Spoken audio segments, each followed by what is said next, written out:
Hello, আসসালামু আলাইকুম বন্ধুরা। আমি সারওয়ার জাহান। বাংলাদেশের সবগুলো টিভি চ্যানেল বন্ধ থাকার কারণে আমাদের প্রবাসী ভাইরা কোনো রকম অথেন্টিক নিউজ পাচ্ছে না।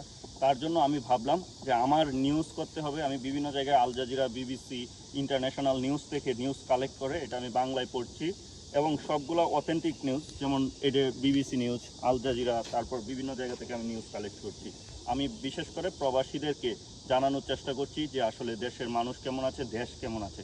এর আগে আমাকে একটু সাবস্ক্রাইব করে দিন, আমি পড়ছি এখন। ২৬ মিনিট আগে চুপ বাঁধা অবস্থায় ছেড়ে দেওয়া হয়েছে নাহিদকে, দাবি পরিবারের। নাহিদ হচ্ছে কোটা আন্দোলনের যে একজন সমন্বয়কারী, সে হচ্ছে নাহিদকে চুপ বাঁধা অবস্থায় ছেড়ে দেওয়া হয়েছে, তার ফ্যামিলি বলছে। আমি ফুল নিউজটা পড়ছি। মধ্যরাতে আটকের একদিন পর চুপ বাঁধা অবস্থায় ছেড়ে দেওয়া হয়েছে কোটা সংস্কার আন্দোলনের অন্যতম সমন্বয়ক নাহিদ ইসলামকে।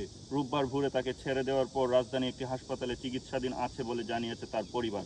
নাহিদ ইসলামের বাবা বদরুল ইসলাম বিবিসিকে বলেন, ভোরে রাজধানী পূর্বাচল এলাকায় ছুক বেঁধে বাঁধা অবস্থায় ছেড়ে দিয়েছে। শারীরিকভাবে অসুস্থ থাকায় কারণে এখন হাসপাতালে চিকিৎসাধীন রয়েছে। তাকে মানসিক ও শারীরিক নির্যাতন করা হয়েছে। একটু সুস্থ হলে সে গণমাধ্যমের সাথে কথা বলতে পারে বলেছিলেন নাহিদ ইসলামের বাবা। এর আগে শুক্রবার রাতে ঢাকায় নন্দীপাড়া একটি বাসা থেকে আটকের কথা বিবিসিকে বাংলাকে জানিয়েছে তার পরিবার। তবে নাহিদ ইসলামকে আটক বা ছেড়ে দেওয়ার বিষয়ে পুলিশ বা কোনো বাহিনীর পক্ষ থেকে কোনো বক্তব্য দেওয়া হয়নি। ৩৭ মিনিট আগের আরেকটা নিউজ হচ্ছে, হোয়াইট হাউসের সামনে ছাত্র হত্যার প্রতিবাদে বিক্ষোভ। আমেরিকার যে হোয়াইট হাউস আছে এর সামনে ছাত্র হত্যার বিক্ষোভ করেছে আমাদের বাংলাদেশি ভাইরা। বাংলাদেশের কোটা সংস্কার আন্দোলনের সমর্থনে এবং ছাত্র হত্যার প্রতিবাদ জানিয়ে গতকাল শনিবার ওয়াশিংটনে হোয়াইট হাউসের সামনে বিক্ষোভ করেছে। বিক্ষোভে অনেক প্রবাসী বাংলাদেশি অংশ নেন। ইউরোপে অনেক দেশেও একই ধরনের প্রতিবাদ সমাবেশ হয়েছে। আপনাদেরকে একটা কথা বলে রাখি, কলকাতা, নেপাল, ভুটান এবং বিভিন্ন দেশের ছাত্ররা, তাদের দেশের ছাত্ররা আমাদের ছাত্রদের এই যৌক্তিক আন্দোলনের পক্ষে কথা বলছে। কেন বাংলাদেশে হাজার হাজার মানুষ আহত হচ্ছে, শত শত ছাত্র নিহত হচ্ছে, তারা এটার প্রতিবাদ জানাচ্ছে। ৪৪ মিনিট আগের একটা নিউজ, আপিল বিভাগের রায়ের পর আদালত প্রসঙ্গে সাংবাদিকদের সঙ্গে কথা বলেছেন আইনজীবী। এই যে কথা বলার এখানে চিত্র দেখিয়েছে। সরকারি চাকরিতে ৯৩% নিয়োগ হবে মেধার ভিত্তিতে, আপিল বিভাগ।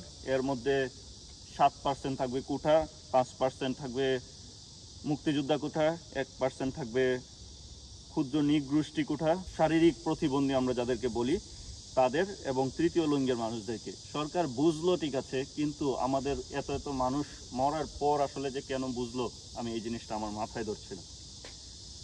কোটা আন্দোলন নিয়ে হাইকোর্টের রায়, হাইকোর্টে যে আগে রায় হয়েছিল এটা বাতিল করে দেওয়া হয়েছে। তারপর 2 দিনের সরকারি ছুটি চলছে বাংলাদেশে, 2 দিনের সরকারি ছুটি দেওয়া হয়েছে। এমনি আমরা জানি শুক্র শনি বন্ধ থাকে, রবি সোম এই 2 দিন আবার বন্ধ করে দেওয়া হয়েছে। রেল লাইনের ওপর বিক্ষোভকারীরা পুলিশের সঙ্গে মুখোমুখি অবস্থান নিয়েছে। বিক্ষোভকারীরা এই সেনাবাহিনী থাকার পরেও তারা দেখা যায় যে মুখোমুখি অংশ নিচ্ছে, তারা এখনও চালিয়ে যাচ্ছে তাদের আন্দোলন। এই ছিল আমার আজকের লাস্ট খবর। আমি ঘন্টায় ঘন্টায় আপনাদেরকে আপডেট দেওয়ার চেষ্টা করতেছি। প্লিজ সাবস্ক্রাইব করে পাশে থাকুন, কারণ আপনারা কোথাও নিউজ পাচ্ছেন না অথেন্টিক। আমি চেষ্টা করছি আপনাদেরকে অথেন্টিক নিউজটা আপনাদেরকে দেওয়ার জন্য।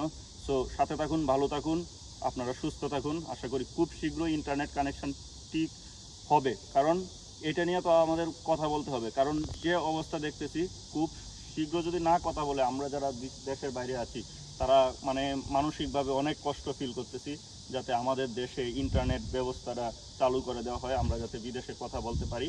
তারপরে অনেকেই, আমি যেটা প্রতিদিন বারবার বলতেছি, স্টারলিংকের কথা আপনারা বলতেছেন কবে ইন্টারনেট কানেকশন আসবে। এই জিনিসটা হচ্ছে, স্টারলিংকের রিসিভার নাই বাংলাদেশে। আপনারা বোঝার চেষ্টা করুন, যে মেশিনটা লাগে এই মেশিনটা নাই, তার জন্য হচ্ছে যে স্টারলিংকের কানেকশন হবে না। এই জিনিসটা আমি বারবার আগেও বলছি, আপনারা বলতেছেন। তারপরে কবে যে ঠিক হয় ইন্টারনেট, এই জিনিসটাও জানি না।